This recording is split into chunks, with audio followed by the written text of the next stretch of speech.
There we go. Today I'm going to make black beans and rice. I have already cooked my beans. And now I put them in the refrigerator overnight. And now I'm going to chop up some bell pepper and some onion, and I'm going to saute that in my pot. This is just frozen bell pepper. I found it freezes really good, although in the future I'll probably dry it rather than freeze it. Now that I have my dehydrator, I went for the longest time without buying a dehydrator. And now that I've got it, I'm like, oh man, I just use it for everything. I dehydrated some leftover rice a while back, and it is fabulous. To rehydrate it, I just took a cup of rice and poured 3/4 cup of water over it, and it just rehydrated beautifully. Just let it sit for 15 minutes. And so now I don't have to waste any leftover rice.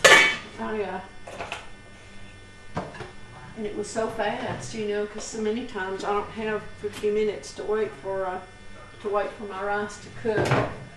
I'm trying to give y'all a little bit better close-ups. I'm trying to learn how to do this.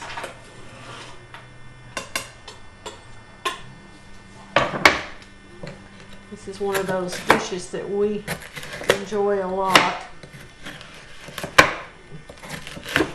Black beans are interesting. They the first soaking of them, the way I cook them is I cook them just like I do any other beans.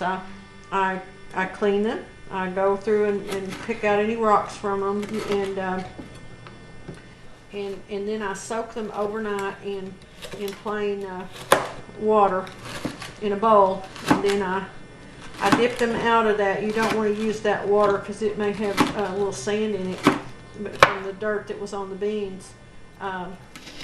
So I dip them out of that into clean water, put them on the stove, bring them to a boil, reduce it to a simmer, and let them simmer constantly until they're done. If you need to add more water while they're cooking, you want to bring your water to a boil in either another pot or your electric kettle, and only add boiling water to those beans. You don't ever want to add room temperature water to them, because if they stop boiling, it can cause them to be hard and to not ever soften up well, or if they stop simmering rather.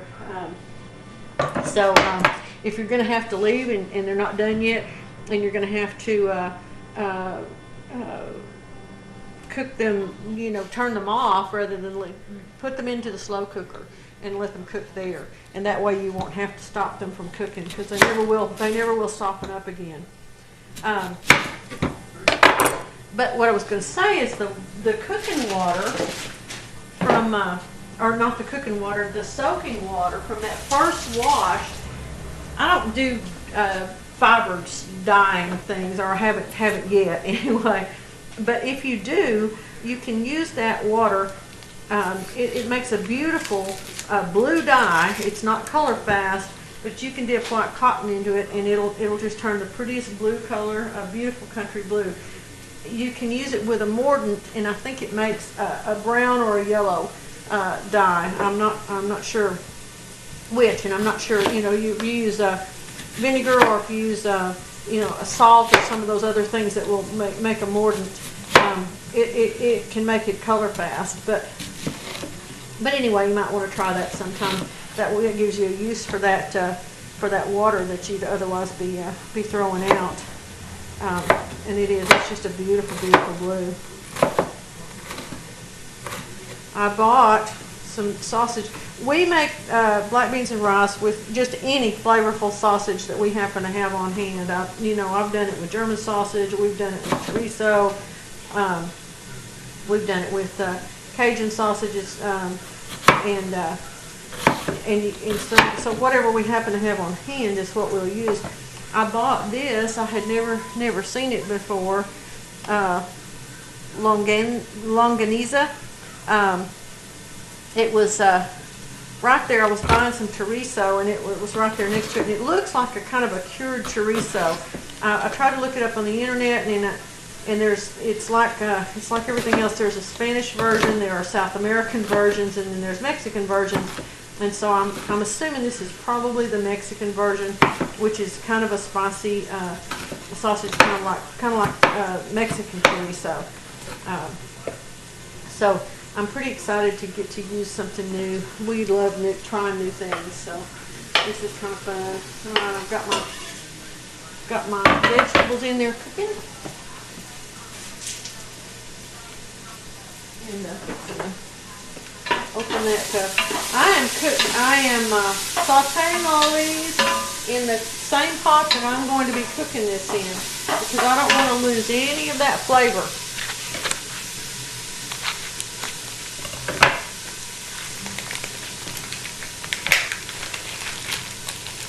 This is all red. Look at that red. Has a good flavor, a good smell to it.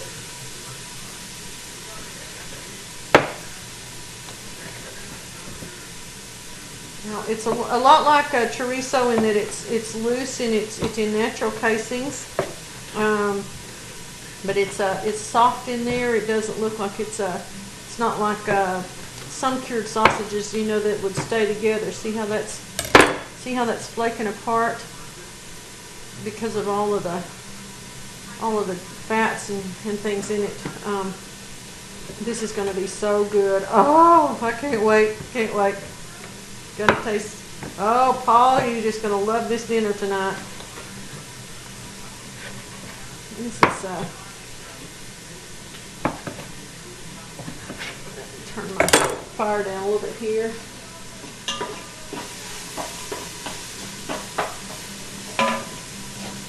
So I'm gonna pre-cook this. I'm gonna instead of crumbling it though, I'm gonna leave it in the casing pieces so that it'll kind of stay in some semblance of chunks, hopefully. At least part of it will. Although crumbled would probably be fine. I've bought all the stuff for us to make sausage with one of these days. Paul has a hankering to do it. I've got a video up about making our own breakfast sausage with a very simple seasoning mix that you can use right out of your own cabinet without having to buy a bunch of new kinds of things. There we go. All right, I'm gonna get this. Let me get the camera and I'll show you. I'll just hold it over this and we'll just see how it looks. How's that sound? Maybe too dark for you to see. I'm going to try to hold it up where the light will get on it where you can see how it looks. All right, that's where it's cooking now. I'm going to let this brown a little bit and release some of that fat, and then I'm going to add my beans. All right, I'm back. I'm going to start adding my beans. I went ahead and added a clove of minced garlic and let it cook some too. And now I'm going to start spooning my beans in. I set them on that towel since it was cold from being in the fridge. I don't want that cold thing on my stove. I used a whole pound of beans. Goya is a good brand of any kind of Mexican food, and we use that. The brand of beans that you use in any kind of beans really does make a difference. When I first was a young woman keeping house, I couldn't get my beans soft, and my mother-in-law said, well, they told me, she said, well, I bet you're buying cheap beans. And I said, well, I buy the store brand. And she said, oh, she only uses casserole brand beans. So all these years I only bought casserole brand of pinto beans.